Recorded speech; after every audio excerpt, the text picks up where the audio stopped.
사무엘상 2장 22절부터 36절입니다. 오늘 본문의 배경 이해입니다. 사무엘의 성장 이야기 속에는 제사장 엘리 가문에 대한 심판이 들어있습니다. 이 두 이야기를 서로 대조하면서 사무엘이 이스라엘의 구원자가 될 수밖에 없는 사실을 보여주고 있습니다. 22절부터 26절입니다. 엘리의 책망. 엘리는 매우 늙었다. 그는 자기 아들들이 모든 이스라엘 사람에게 저지른 온갖 잘못을 상세하게 들었고 회막 어귀에서 일하는 여인들과 동침까지 한다는 소문을 들었다. 그래서 그는 그들을 타일렀다. 너희가 어쩌자고 이런 짓을 하느냐? 너희가 저지른 악행을 내가 이 백성 모두에게서 듣고 있다. 이놈들아, 당장 그쳐라. 주님의 백성이 이런 추문을 옮기는 것을 내가 듣게 되다니 두려운 일이다. 사람끼리 죄를 지으면 하나님이 중지하여 주시겠지만 사람이 주님께 죄를 지으면 누가 변호하여 주겠느냐. 아버지가 이렇게 꾸짖어도 그들은 아버지의 말을 듣지 않았다. 주님께서 이미 그들을 죽이려고 하셨기 때문이다.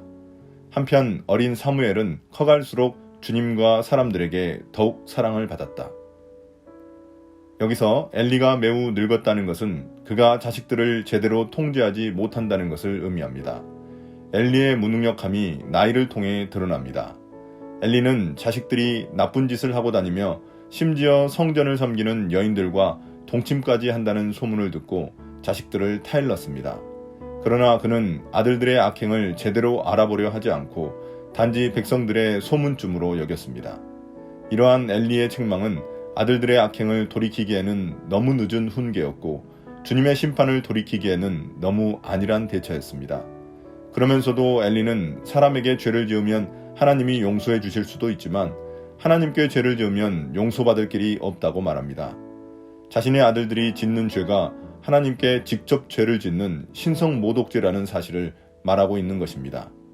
아버지 엘리가 이렇게까지 말했지만 자식들은 듣지 않았습니다. 그들은 어느 누구의 말도 듣지 않을 만큼 벌써 완악해졌는데 이는 하나님이 그들을 죽이기로 작정하셨기 때문입니다. 반면 사무엘은 주님과 사람들에게 더욱 사랑을 받았습니다. 이는 사무엘이 엘리의 자식들과 달리 주님뿐만 아니라 사람들과도 좋은 관계를 맺고 있었다는 사실을 보여줍니다. 누가복음 2장에서 예수님도 어린 시절 사무엘처럼 하나님과 사람들에게 사랑받았음을 밝히고 있습니다. 27절부터 29절입니다. 하나님의 사람의 책망. 하나님의 사람이 엘리를 찾아와서 말하였다. 나 주가 말한다. 네 조상의 집이 이집트에서 바로의 집에 속하였을 때 내가 그들에게 나를 분명하게 나타내 주지 않았느냐. 그때 내가 이스라엘의 모든 지파 가운데서 네 조상 아론을 선택해서 나의 제사장으로 삼아 나의 제단에 올라와 분향을 하게 하며 에봇을 입고 내 앞으로 나아와 내 뜻을 듣도록 하지 않았느냐. 또 나는 이스라엘 자손이 드리는 불살라 바치는 제물을 모두 너희의 몫으로 차지할 권리를 내 조상의 집안에 주지 않았느냐. 그런데 너희는 어찌하여 나의 처소에서 나에게 바치라고 명한 나의 제물과 예물을 멸시하느냐. 어찌하여 너는 나보다 네 자식들을 더 소중하게 여기어 나의 백성 이스라엘이 나에게 바친 모든 제물 가운데서 가장 좋은 것들만 골라다가 스스로 살찌도록 하느냐. 이제 누구인지 알려지지 않은 하나님의 사람, 즉 예언자가 엘리를 찾아와 책망합니다. 그는 하나님이 이스라엘을 이집트에서 탈출시킬 때부터 엘리 가문을 선택해 제사장 삼아 주셨다고 말합니다. 그래서 제사장은 제사하고 분향하고 에봇을 입고 제물의 일부를 취할 수 있는 특권을 누리게 되었습니다. 그런데 엘리의 아들들은 사람들이 가져온 하나님의 예물을 멸시하여 강제로 빼앗았고 엘리는 하나님보다 자신의 자식들을 더 소중히 여겨 그들의 죄를 방치했습니다.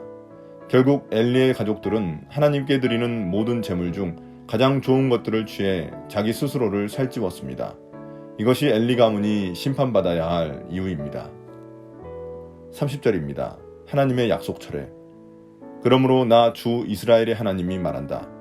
지난날 나는 너희 집과 너희 조상의 집이 제사장 가문을 이루어 언제까지나 나를 섬길 것이라고 분명하게 약속하였지만 이제는 더 이상 그렇게 하지 않겠다. 이제는 내가 나를 존중하는 사람들만 존중하고 나를 경멸하는 자들은 수치를 당하게 할 것이다. 나 주의 말이다. 하나님은 엘리의 집에 제사장 직분을 약속했지만 엘리의 아들들의 불순종으로 인해 제사장 집에 대한 하나님의 약속을 파기하십니다. 하나님은 약속을 하기도 하시지만 거두어 드리기도 하십니다. 하나님의 제사장으로 부름받았다는 것은 엄청난 특권인데 그것에 따르는 책임을 제대로 다하지 않으면 그것을 거두어 가십니다. 이처럼 하나님이 사람을 세우는 원칙은 주님을 존중히 여기는 자를 존중히 여겨주시고 주님을 경멸하는 자를 멸시하고 수치를 당하게 하십니다. 이 원칙은 나중에 또다시 사울과 다윗을 통해 이루어집니다. 31절부터 34절입니다. 엘리 집안에 대한 심판. 내가 네 자손과 네 족속의 자손의 대를 끊어서 너희 집안에 오래 살아 나이를 많이 먹는 노인이 없게 할 날이 올 것이다. 너는 고통을 받으면서 내가 이스라엘의 모든 백성에게 베푸는 복을 시샘하며 바라볼 것이다. 네 가문에서는 어느 누구도 오래 살지 못할 것이다. 그러나 나는 네 자손 가운데서 하나만은 끊어버리지 않게 살려둘 터인데 그가 제사장이 되어 나를 섬길 것이다. 그러나 그는 맹인이 되고 희망을 다 잃고 그의 자손들은 모두 젊은 나이에 변사를 당할 것이다. 네 두 아들 홈니와 비느하스도 한날에 죽을 것이며 이것은 내가 말한 모든 것이 반드시 이루어진다는 표징이 될 것이다. 계속해서 엘리 집안에 대한 심판이 선포되고 있습니다. 하나님의 심판으로 인해 엘리 집안은 노인이 하나도 없게 될 날이 올 것입니다. 가문이 단명하게 될 것임을 암시합니다. 또한 이스라엘이 복을 받더라도 엘리의 가문만큼은 환난을 겪으며 그들을 부러워하게 될 것입니다. 다만 엘리 가문에서 한 사람만 제사장으로 남게 될 것인데 그마저도 맹인이 되고 희망을 잃을 것이고 그의 자손들은 모두 단명하여 변사를 당하게 될 것입니다. 여기서 살아남은 단 한 사람이란 다윗 시대 제사장 아비아달을 말합니다. 사울이 노베의 제사장들을 모두 죽였는데 그때 아비아달만 살아남게 됩니다. 이를 통해 하나님의 예언이 성취되고 있음을 보여줍니다. 또한 엘리의 아들들인 홈니와 비느하스는 한날 동시에 죽어 하나님의 사람이 말한 모든 예언이 성취될 것이라는 사인이 되게 할 것입니다. 35절부터 36절입니다. 새로운 제사장의 출현. 나는 나의 마음과 나의 생각을 따라서 행동하는 충실한 제사장을 세우겠다. 내가 그에게 자손을 주고 그들이 언제나 내가 기름 부어 세운 왕 앞에서 제사장 일을 보게 하겠다. 그때 너희 집에서 살아남은 자들은 돈 몇 푼과 빵 한 덩어리를 얻어먹으려고 그에게 엎드려서 제사장 자리나 하나 맡겨주셔서 밥이나 굶지 않고 살게 하여 주십시오 하고 간청할 것이다.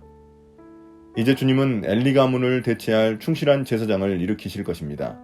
그는 주님을 존중하여 그분의 뜻대로만 행할 것입니다. 그는 하나님이 기름 부어 세운 왕 앞에서 제사장의 일을 담당하게 될 것입니다. 여기서 말하는 충실한 제사장이란 사독 가문을 의미합니다.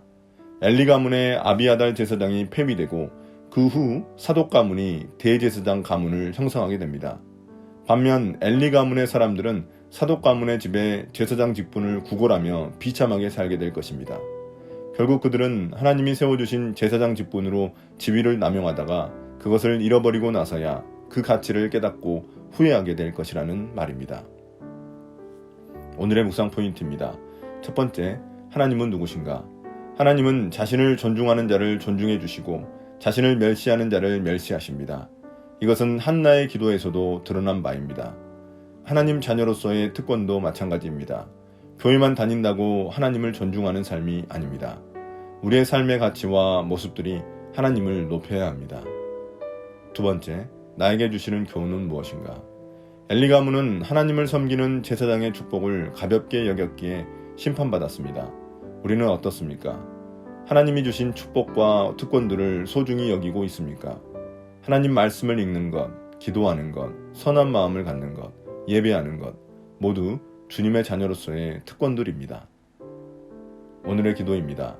주님, 자녀로서 주어진 특권들을 감사하게 해 주십시오.